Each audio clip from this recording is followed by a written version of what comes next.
Marcos, capítulo 5. Eles chegaram ao outro lado do mar, na terra dos Gerazenos. Assim que Jesus saiu do barco, um louco, vítima de demônios, saiu do cemitério e correu para ele. O homem vivia no meio das sepulturas. Ninguém conseguia prendê-lo. Era impossível acorrentá-lo ou amarrá-lo.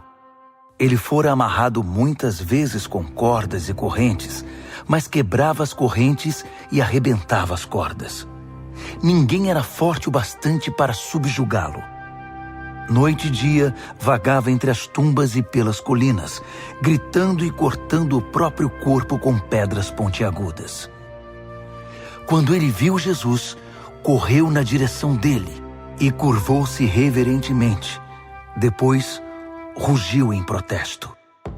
O que queres comigo, Jesus, Filho do Deus Altíssimo? Em nome de Deus, não me perturbes. Jesus havia ordenado ao espírito maligno: Fora! Saia deste homem! Jesus perguntou: Diga-me seu nome. Ele respondeu: Meu nome é Multidão, pois somos muitos. Em desespero, implorou a Jesus que não o expulsasse daquela região. Uma grande manada de porcos estava pastando numa colina perto dali.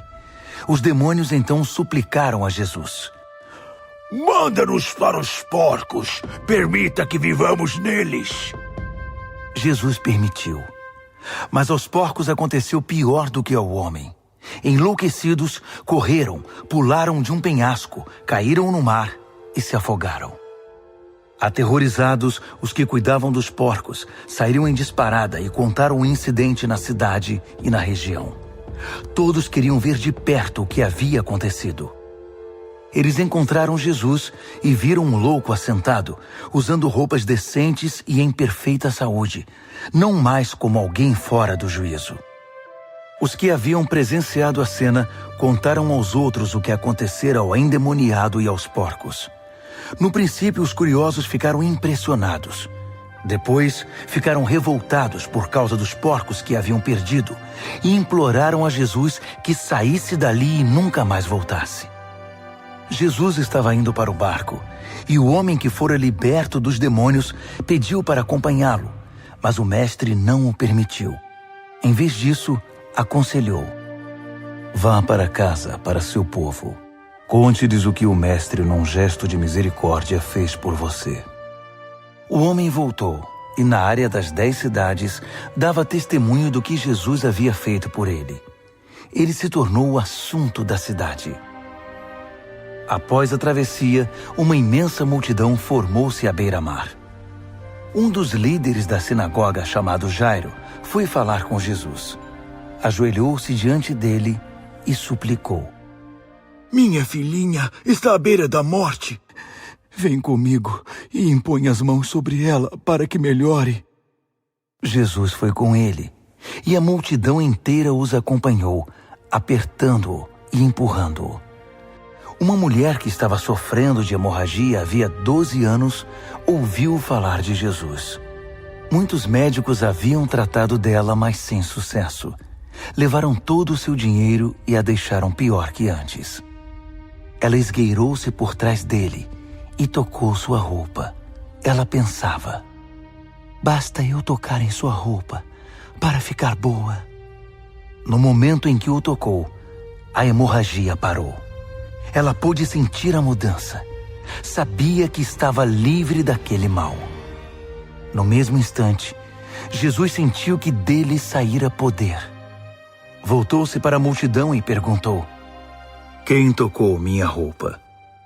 Os discípulos disseram: Como assim? A multidão empurra e aperta de todo lado, e o Senhor quer saber quem o tocou? Mas ele insistiu, olhando ao redor para ver quem o tocara. A mulher, sabendo o que havia acontecido e que o havia tocado, tremendo de medo, ajoelhou-se diante dele e contou toda a história. Jesus lhe disse: Filha, você se arriscou por causa da sua fé e agora está curada. Tenha uma vida abençoada. Seja curada da sua doença.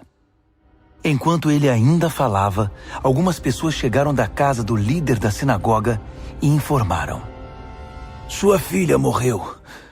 Por que continuar incomodando o mestre?" Ouvindo o que diziam, Jesus tranquilizou o homem.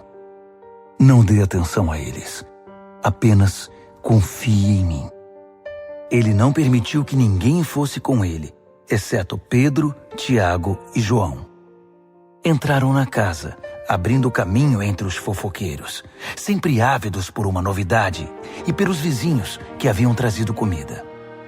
Jesus foi ríspido com eles. "Por que todo esse falatório e essa choradeira sem sentido? A criança não está morta, está dormindo." As pessoas na casa zombavam dele, achando que ele não sabia o que estava dizendo. Contudo, Jesus dispensou todos eles, chamou o pai e a mãe da criança e seus companheiros e entrou no quarto da menina. Segurando a mão dela, ordenou: "Talita, cumi", que significa: "Menina, levante-se." Ela se levantou e começou a andar. A menina tinha 12 anos de idade. Os pais, obviamente, não continham a alegria, mas Jesus deu ordens estritas para que não contassem nada a ninguém e ordenou: "Deem a ela alguma coisa para comer."